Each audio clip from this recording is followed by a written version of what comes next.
In a world where politics often seems driven by cynicism and self-interest, sometimes it takes the pure, unfiltered voice of a child to remind us of what truly matters. This is the story of one such moment, a moment when a little girl's innocent question, asked during a Sunday service at a small Pennsylvania church, sparked tears, transformation, and a powerful revelation from President Donald Trump. It is a story that cuts through the noise of partisan battles and media sensationalism, inviting us all to look at our leaders and ourselves through the eyes of faith, compassion, and understanding. Before we dive into the details of that incredible day, take a moment to share in the comments from which state or country are you joining us today. It was meant to be an ordinary Sunday morning at Grace and Faith Church in Pennsylvania. The church, modest yet filled with warmth and purpose, had gathered its congregation for its monthly faith and leadership service. On this day, Pastor Michael had chosen the theme, Carrying Your Cross, a reflection on the burdens of leadership and the divine calling that sometimes demands sacrifice and endurance. The pews filled slowly as members of the community arrived, each carrying their own silent hopes and struggles. Outside, as was customary whenever a political figure was in town, a small group of protesters had gathered. Their signs and chants clashed with the gentle hymns drifting from the open church doors, creating a stark contrast between the clamor of dissent and the serenity within. Inside, as the service began, the atmosphere was unexpectedly hushed. Without any dramatic announcement, 2 Secret Service agents entered quietly through a side door. Then, almost without fanfare, President Donald Trump himself walked into the sanctuary. Eschewing the usual spectacle of media and campaign paraphernalia, Trump chose to sit in one of the back pews, just another man among his fellow worshipers. In that moment, as the protest chants outside softened into the background, the congregation's focus shifted. The ordinary Sunday had taken an unexpected turn. Pastor Michael, a man known for his fervent prayers and compassionate heart, had been preparing for this day for weeks. He had prayed earnestly for guidance for those in leadership, the weight on the shoulders of those who make decisions for the nation. As he stepped up to the pulpit to deliver his sermon about Moses and the burden of leadership, his eyes wandered to the back of the church. There, he noticed something extraordinary. The president, who was usually so guarded by an air of political distance, was not only present, but visibly moved. His eyes glistened, and occasionally he discreetly wiped away a tear as he listened. It was moments like these, quiet, transformative, and deeply personal, that revealed a side of leadership rarely seen by the public. But nothing would prepare anyone for what was about to unfold. Among the congregation sat a little girl named Emma Grace, no more than 6 years old. Emma was known for her gentle, caring nature and her remarkable sensitivity to the pain and division in the world around her. Lately, Emma had been troubled by the heated debates on television about politicians and their morals. Every night, she would scribble letters to God in her small, worn diary, pouring out her confusion and hope regarding the things she could not understand. That morning, as Emma sat quietly with her family, her father, a once respected local councilman who had lost his position for standing firm on his Christian values, and her older brother, who usually preferred to bury himself in his phone, she felt an unusual stirring in her heart. The church, typically divided by political tension, was strangely full and quiet, a soft anticipation hanging in the air. As the worship team began to play a soothing melody, a natural yet dramatic change occurred. Outside, heavy clouds that had loomed ominously all morning suddenly began to part. A singular beam of sunlight burst through the stained glass windows, landing directly on Emma's Bible, open to the story of Samuel, the young boy who, with unwavering courage, spoke truth in God's temple, In that radiant moment, everything seemed to converge: faith, hope, and the promise of divine revelation. Just as Pastor Michael invited the congregation to share their testimonies, Emma's small voice broke through the tension. Her mother tried to hush her, embarrassed by the child's boldness, but Emma was driven by something greater than fear or modesty. With a look that belied her tender years, a look of absolute certainty that God was guiding her, she walked confidently toward the front of the church. Standing before the microphone, Emma looked directly at President Trump, who sat quietly in the back, and asked, in a clear and innocent voice, "Do you think politicians go to heaven?" The question fell like a thunderclap over the congregation. Gasps filled the room. Some faces turned pale, others lit up with surprise. Pastor Michael started to move forward, perhaps to intercede, but then paused when he saw Trump gently raise his hand, as if to signal that it was okay to continue. Emma, undeterred by the charged silence, continued, "Everyone on TV says you're a bad person. They say you're evil and corrupt. But I've been watching you today.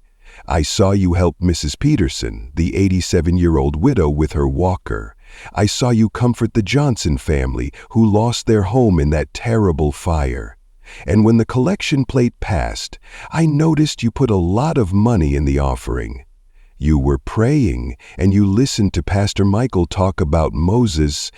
You don't seem evil at all to me." Her voice trembled as she shared even more. "I write letters to God every night about you. I pray for you and for all the leaders they say are bad on TV. My daddy was a politician too.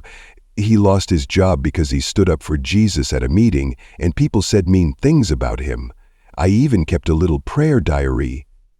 Emma reached into her dress pocket and pulled out a small, well-worn notebook. "Look. This is my prayer diary. Last night, I had a dream that God wanted me to show you something." She opened the diary to a page filled with childlike handwriting and crayon drawings. A picture of Trump holding a big cross, reminiscent of Jesus carrying his cross. "Daddy says sometimes God gives people big crosses to carry when he has big plans for them." For a long moment, the silence in the church was complete. Outside, the murmuring protesters gathered even closer, straining to catch the sound of Emma's pure, trembling voice through the outdoor speakers. Emma's brother, who had been glued to his phone, wiped away tears as he watched, and even the Williams family, the group once divided by political differences, sat united in hushed awe. At that moment, something extraordinary stirred within President Trump. He had seen many things during his long career in public life, but nothing had prepared him for the unfiltered truth spoken by a small child in a place of worship. His eyes, which had witnessed countless political battles, softened as he listened. Slowly, as if compelled by a force beyond politics, he stood up and walked to the front of the church. Instead of heading to the podium, he knelt down to Emma's level. In that quiet, transformative moment, he met her gaze with genuine emotion. His voice, usually so measured and guarded, trembled as he began to speak. "Your question isn't just about me. It's about something much bigger, something I've never publicly shared before." The congregation leaned forward in collective anticipation. Taking a deep breath, Trump recounted a piece of his personal journey, a side of him few had ever seen. "When God first called me to serve this nation, I was in my office at Trump Tower. I had everything, the wealth, the fame, the success, but I felt a deep emptiness inside. That night, I got on my knees and prayed like I'd never prayed before. I asked God, why me? I know I'm not perfect, I've made mistakes, and I'm not a politician in the way you think. I'm just a man who, like all of us, is searching for meaning. And God showed me something. He showed me that He doesn't call the perfect, but the willing. Moses, who stuttered, David, who was flawed, Peter, who denied Jesus 3 times. They were all used by God because they were willing to follow His path. Trump reached for Emma's prayer diary with tender reverence, handling it as if it were a sacred relic. "You drew me carrying a cross," he said softly. "And that's exactly right. When I decided to run for president, I knew the road ahead would be fraught with challenges. I knew they would attack my faith, mock my sincerity, and try to break me. But just like your daddy, I had to stand up for what's right, no matter the cost." Turning back to the congregation, his voice grew more resolute. "You ask if politicians go to heaven. The truth is, heaven isn't reserved for the flawless. It's for the forgiven, for those who say yes to God even when it costs us everything. My father lost his job for standing up for Jesus.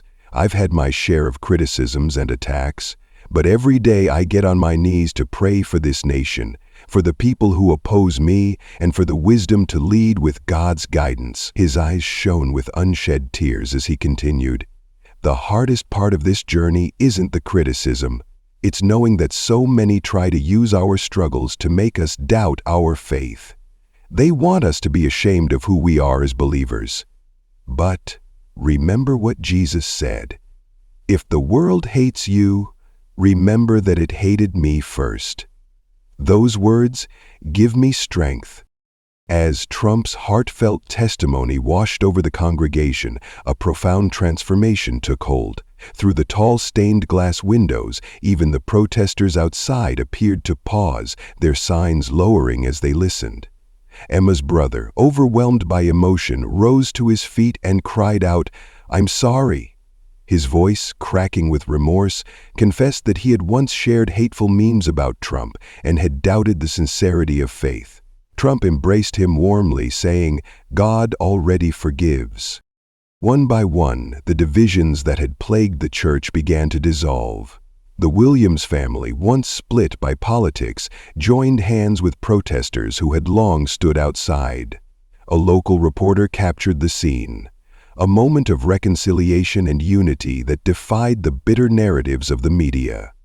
Trump, gesturing to the assembly, declared, "This is what God desires for our nation: truth, understanding, and unity under His purpose." Pastor Michael, moved to tears by the display of humility and grace, led the congregation in prayer. "Lord, forgive us for judging without love," he intoned, "for allowing fear and hatred to overshadow your truth. Help us to see each other as you see us and to walk in forgiveness and unity." As families embraced and barriers crumbled, the sound of unified prayer filled the sanctuary, echoing like a promise that change was at hand. In a touching finale, Trump invited Emma to lead the congregation in prayer. Without hesitation, the little girl stepped forward, her voice pure and untainted by doubt. "Dear Jesus, thank you for giving Mr. Trump such a big cross to carry. Help us all to carry our crosses with courage, and help everyone stop watching so much TV and start watching for you instead." Her words, spoken with the sincere wisdom only a child can possess, brought laughter and tears to all who listened. That transformative Sunday at Grace and Faith Church ignited a fire that quickly spread beyond the walls of that small sanctuary. In the days that followed, President Trump announced the creation of the National Prayer for Leadership Initiative, a movement aimed not only at praying for current leaders, but also at raising up a new generation of godly leadership. Trump explained that his personal testimony that day was not an isolated moment of vulnerability, but the beginning of a journey to redefine what it meant to serve in government.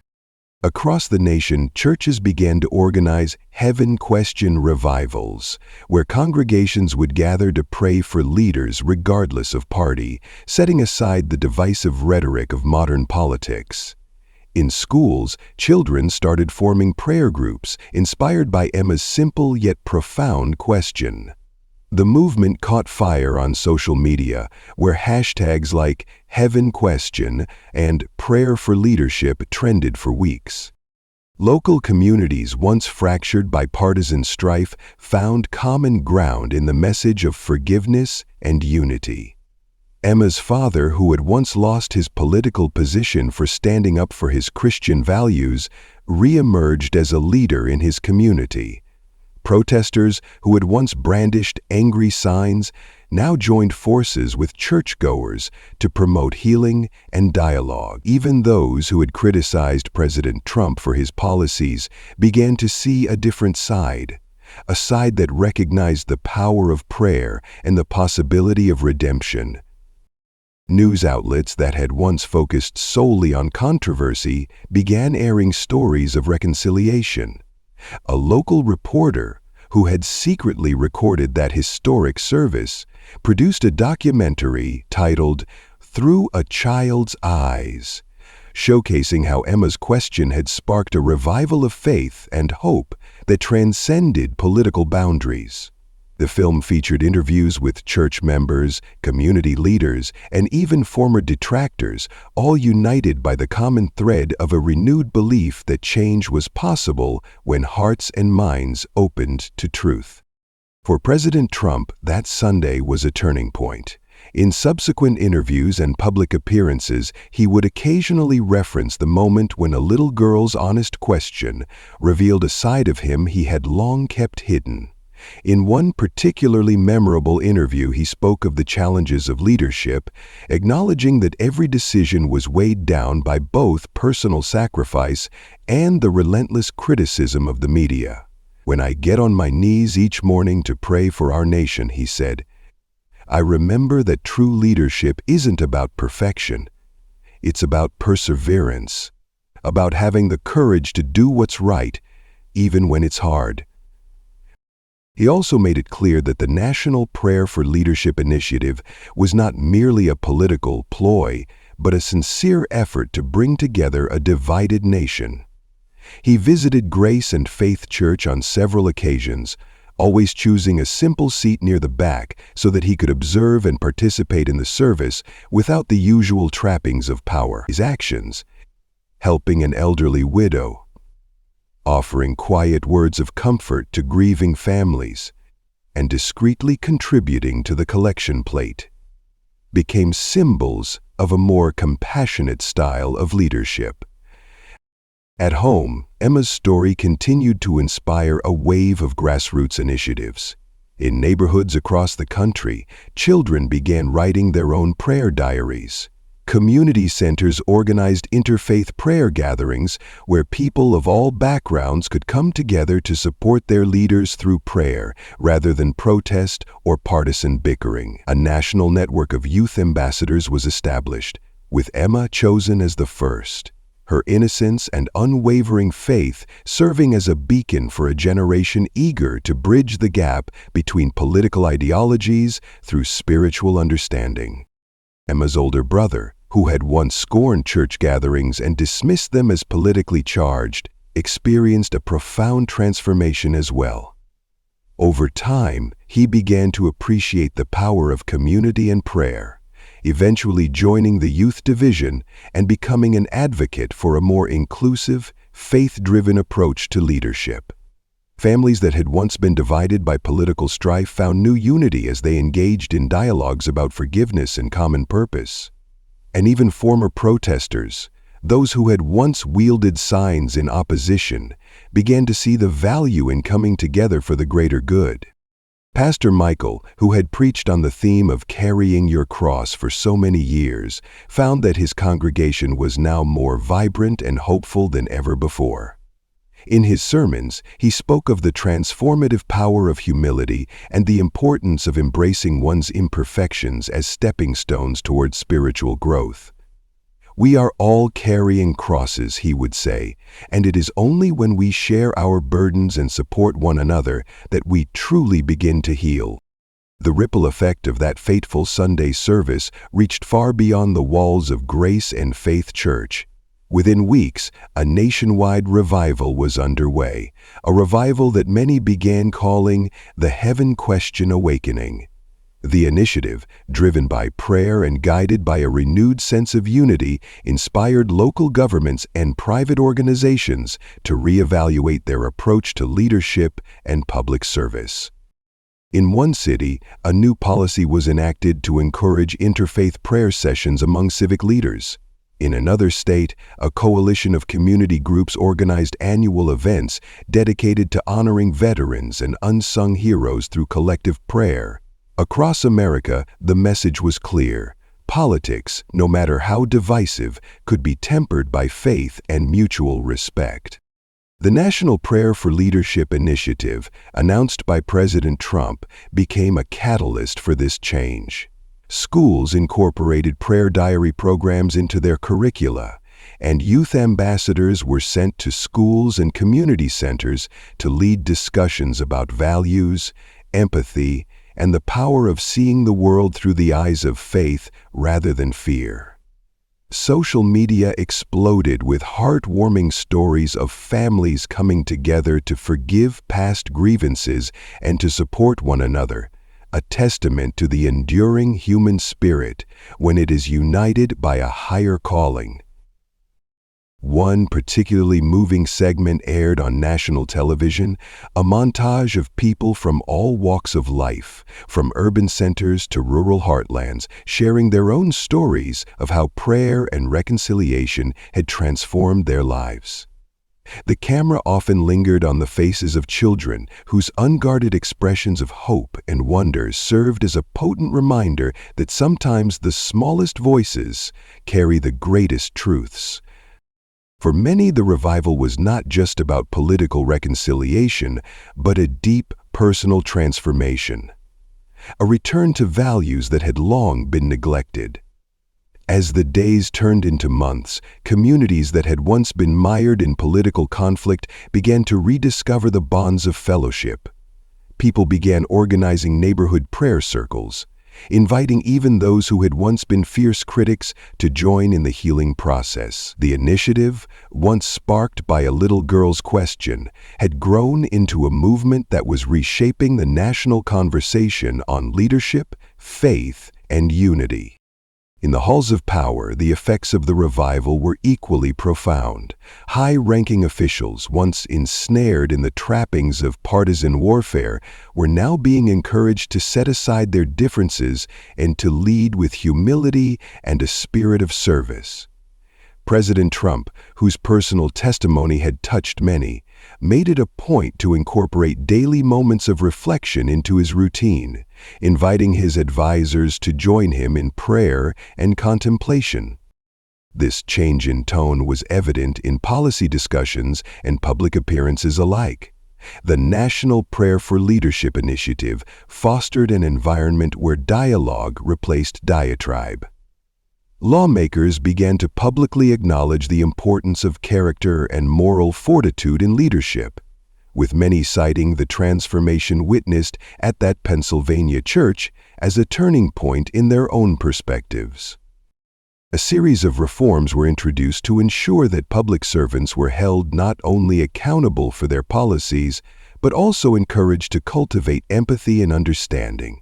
One such measure involved regular interfaith dialogues between elected officials and community leaders, a forum designed to bridge the gap between the often disparate worlds of politics and everyday life. These dialogues, held in town halls and community centers across the country, served as a reminder that leadership was not just about wielding power, but about serving the people with kindness, humility, and genuine care.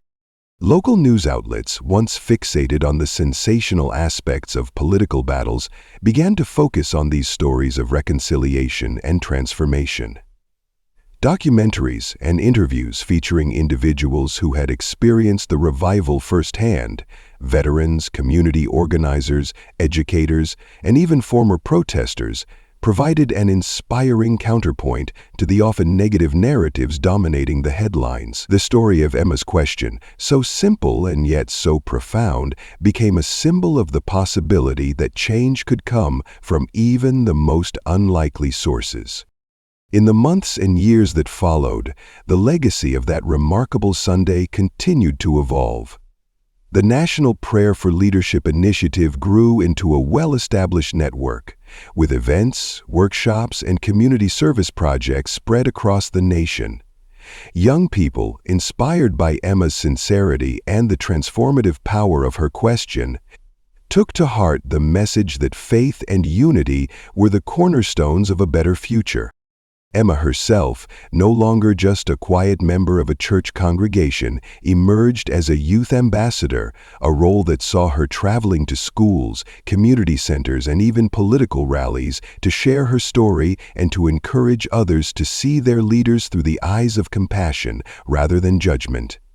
Her simple, heartfelt question had become a rallying cry, a call for a deeper understanding of what it meant to be a public servant in a nation guided by higher values. Emma's father, whose own struggles with political disillusionment had once driven him away from public life, found renewed purpose in leading local initiatives aimed at bridging divides. The Williams family, once estranged by bitter political disagreements, began hosting community forums that emphasized healing and mutual respect. Even the protesters, who had come to the church with signs and angry chants, found themselves transformed by the power of the service, joining in the prayers and ultimately stepping inside to reconcile with their differences. At every service, every community gathering, the message was clear. No one was too broken to be healed, no leader too flawed to be redeemed. The church itself became a beacon, a place where people from every background could come together, share their burdens, and find hope in a common belief that, despite the challenges of the world, truth and love would always prevail. President Trump, who had been at the center of the transformation, continued to visit Grace and Faith Church whenever his schedule allowed. In these visits, he was no longer the distant, polarizing figure of political controversy. He was a man who, like everyone else, carried his own cross, a reminder of the personal struggles and sacrifices that came with leadership. His quiet moments of prayer, his acts of kindness, helping an elderly widow, consoling a grieving family, and even the discreet act of contributing to the church's collection became powerful symbols of his commitment to a different kind of politics, one built on service, humility, and above all, faith. Years later, as the nation continued to evolve and new challenges emerged, the impact of that unforgettable Sunday service remained a guiding light.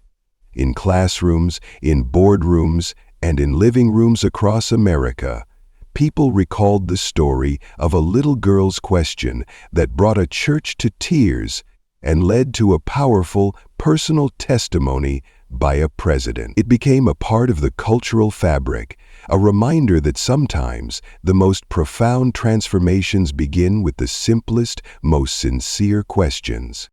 At an annual youth conference held at Grace and Faith Church, Emma, now a confident and articulate young leader, addressed a large crowd. "God didn't need someone big to ask a big question," she said, her voice steady and filled with conviction. "He just needed someone small enough to see with his eyes, a child who could see beyond the surface and into the heart of things." Her words resonated with a generation eager to look past the cynicism of modern politics and to rediscover the values that united them as a community. In interviews, Pastor Michael recalled that day with a mix of awe and gratitude. "It was a day when we all realized that leadership isn't about power or perfection," he said softly. "It's about service, about carrying our crosses with dignity, and about never forgetting that every person matters, especially those who have given everything for our country." Local news segments, once dominated by political strife, now featured stories of reconciliation and hope. A documentary titled "Through a Child's Eyes" became a national sensation, capturing the journey of that little girl, the transformation of a president, and the healing of a divided community. The film, praised for its heartfelt narrative and its powerful message, reminded viewers that even the most entrenched divisions could be overcome when people chose understanding over judgment and faith over fear. The story of that extraordinary Sunday did more than just move hearts. It sparked tangible change. The National Prayer for Leadership initiative evolved into a permanent institution, complete with annual events, leadership training programs, and extensive community outreach projects. It established a network of youth ambassadors, mentors, and local leaders committed to fostering a culture of empathy, service, and accountability. In schools, children were encouraged to keep prayer diaries, a practice that not only deepened their personal faith but also taught them the value of reflection and hope. Neighborhoods organized interfaith gatherings where people of all backgrounds could come together to discuss how best to serve their communities. And in the halls of government, a new dialogue emerged, one that stressed the importance of moral courage, of seeing beyond partisan divides to the shared responsibilities that bind us all. President Trump, in subsequent addresses and interviews, spoke of that day with a rare blend of vulnerability and conviction. "I've always known that leadership comes with sacrifices," he remarked in one televised interview. "But that day when a little girl asked if politicians go to heaven, I realized that our work isn't about being perfect. It's about being human, about owning our failures and striving to do better. I pray every day for our nation, for those who oppose us, and for the wisdom to lead according to God's will." Even those who had once been his fiercest critics began to see a different side, a side that acknowledged mistakes, embraced forgiveness, and looked toward a future built on unity rather than division. The promise of a new era, one where truth and faith reigned supreme, became a rallying cry for communities across the nation. As the years turned into decades, the legacy of that remarkable day lived on. Not just in policy or in the halls of power, but in the hearts of everyday people. The little girl who had once stood before a stunned congregation with a question so pure and simple became a symbol of hope and renewal. Her voice, echoing through prayer diaries and youth conferences, reminded everyone that sometimes the smallest voices have the power to spark the greatest changes. In a small park near Grace and Faith Church, a new monument was erected in honor of that day. A simple stone with an inscription reading, "May every heart remember, even the smallest question can change the world." Families, veterans, and citizens gathered around the monument every year on the anniversary of that Sunday service, renewing their commitment to compassion, unity, and faith. For President Trump, the memory of that day remained a turning point in his life, a constant reminder that leadership is not measured by power or perfection, but by the willingness to listen, to learn, and to carry one's cross with humility.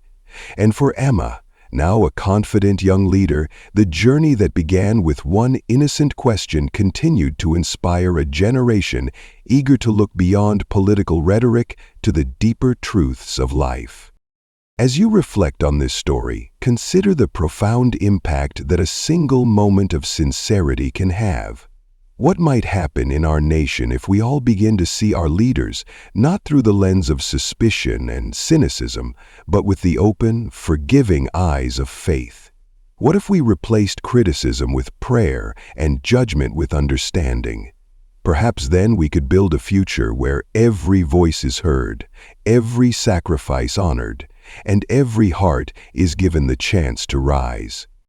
This is not merely a tale of political transformation or personal redemption, it is a call to action. It is a reminder that sometimes the biggest changes in our world start with the smallest voices, with the simplest questions. So, as you leave here today, consider writing your own prayer diary. Join in the movement of hope and be part of a revival that promises to change the face of leadership and unity in our nation.